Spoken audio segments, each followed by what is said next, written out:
ठीक 12 बजे GST launch हो गया। वन नेशन वन टैक्स की आज की पहली सुबह है।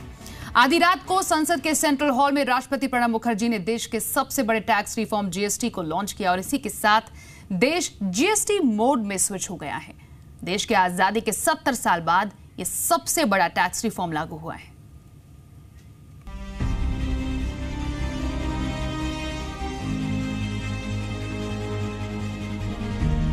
सवा सौ करोड़ देशवासी इस ऐतिहासिक घटना के साक्षी हैं।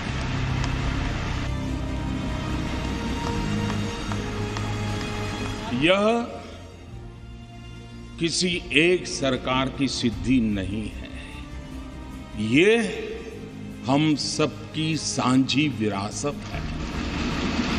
I would like to express my deep appreciation for all those who made tremendous efforts to make this path-breaking legislation.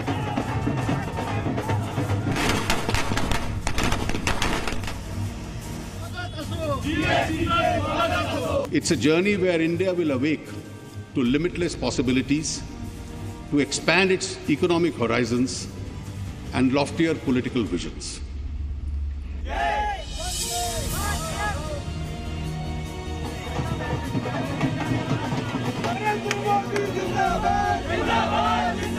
संसद भवन के सेंट्रल हॉल से लेकर सड़क तक जश्न कर क्रांति की तस्वीर है ये।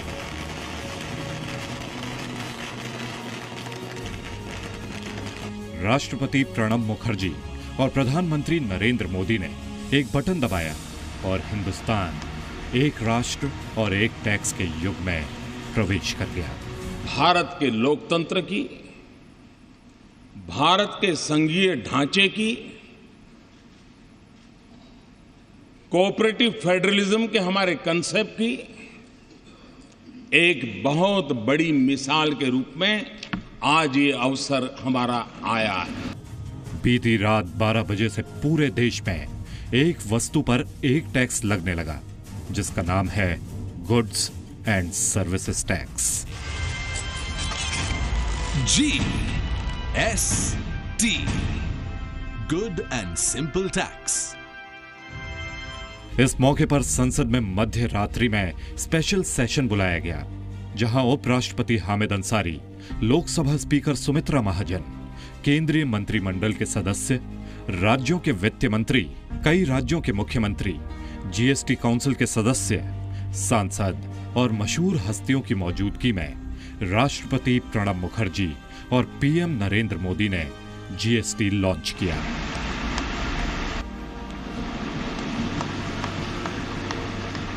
जो सामान्य व्यापारियों को, सामान्य कारोबारियों को, अफसरों के द्वारा जो परेशानियां होती रही हैं, उससे मुक्ति का मार्ग इस जीएसटी के द्वारा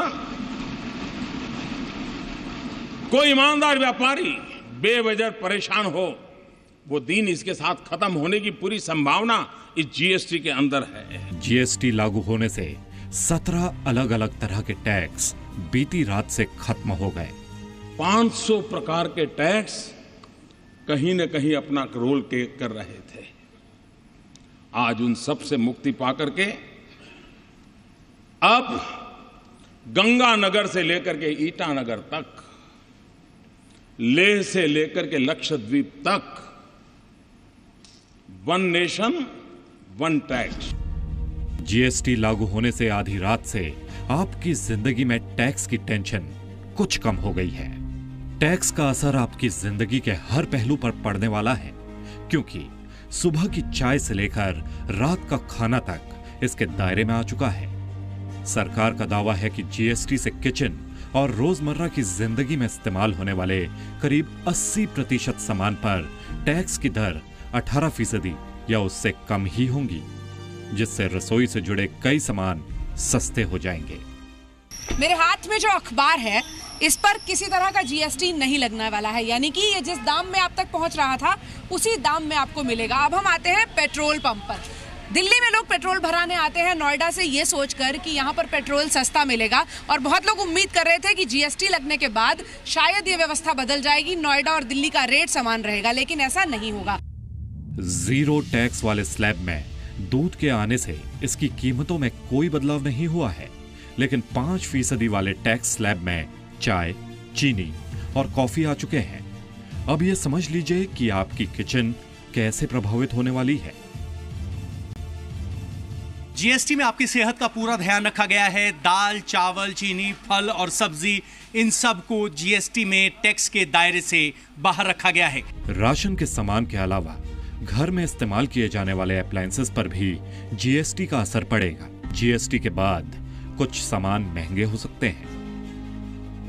washing machine, TV, fridge, cooler, इन सब पर औसतन 21 से 24% के आसपास का टैक्स पड़ता है। लेकिन गुड्स एंड सर्विसेज टैक्स लागू होने के बाद पूरे भारत में इन होम अप्लायंसेज या कहें कि व्हाइट गुड्स पर 28% टैक्स पड़ेगा, जो कि मौजूदा टैक्स से 3 से 4% ज्यादा है। यानी आपको इन सब चीजों के लिए ज्यादा दाम चुकाने होंगे। पूरे देश में एक सामान पर एक टैक्स का दावा करने वाली सरकार के मुताबिक जीएसटी के बाद भारत सिंगल मार्केट देश बन जाएगा। महंगे सामान के बाद बात अब आपके मनोरंजन की।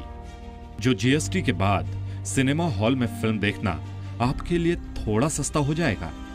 नए टैक्स स्लैब में सिनेमा हॉल में फिल्म देखने के लिए आपको 28% टैक्स देना होगा। जीएसटी से पहले सिनेमा हॉल में फिल्म देखने के लिए आपको 110% तक टैक्स देना पड़ता था। अगर हम एंटरटेनमेंट इंडस्ट्री की बात करें, जिसमें सबसे पहले मूवी जाना आता है, तो वो 0 से 110% के बीच में वेरी करता है अलग अलग राज्य में। यानी कहीं पर 0 भी लगता है। अगर रीजनल फिल्म है, पंजाब में पंजाबी की फिल्म लगती है, तो उस पर कोई एंटरटेनमेंट टैक्स नहीं लगता और अलग अलग राज्यों में अलग अलग हिसाब से टैक्स लगता है। यूपी की और दिल्ली की अगर मैं बात करूं तो अभी कितना टैक्स लगाया जाता है? यूपी में 40% टैक्स है, दिल्ली में 30% टैक्स है, अप्रॉक्स 28% पॉइंट कुछ आता है। बट यूपी में राउंड ऑफ अगर करेंगे 100 रुपये में 40 रुपये टैक्स होता है, 60 रुपये नेट कलेक्शन होता है। तो जो 40 रुपये है वो अब 28 रुपये हो जाएगा। और दिल्ली में क्योंकि वो 28 रुपये कुछ पैसे है, तो वो 28 रुपये के आसपास ही रहेगा। तो दिल्ली में इतना इम्पैक्ट नहीं है जितना यूपी में आएगा या दिल्ली एनसीआर में आएगा। जीएसटी से लाइफ सेविंग वाली दवाइयों की कीमत कम हो जाएंगी, जबकि फूड सप्लीमेंट और सामान्य बीमारियों में इस्तेमाल किए जाने वाले एंटीबायोटिक की कीमतों में बढ़ोतरी होगी। सबसे पहले लाइफ सेविंग ड्रग्स की अगर बात करें तो अभी इसमें टैक्स 5 से 8% के बीच वेरी करता था, जो कि जीएसटी के बाद लागू होने के बाद उम्मीद की जा रही है कि 5% के आसपास इस पर टैक्स लगेगा। दूसरा, अगर हम अदर एपीआईज की बात करें तो अब तक इस पे 17% का टैक्स लगता था, जो कि जीएसटी के लागू होने के बाद 18% हो जाएगा, 18% हो जाएगा। और फॉर्मुलेशंस, जो इन कॉम्बिनेशंस की बात करें, ये अब तक 9% इस पे टैक्स लगता था, इस पे अब 12% टैक्स लगेगा। केंद्र और राज्य सरकारों के 17 टैक्स को मिलाकर एक ही टैक्स जीएसटी लागू करने जा रही है। यानी जीएसटी लागू होने से sales tax, service tax, VAT जैसे टैक्स खत्म हो जाएंगे। एक देश एक टैक्स वाले नियम से दुकानदार और ग्राहक दोनों जीएसटी के दायरे में आ जाएंगे। Bureau report, Zee Media. GST, Good and Simple Tax।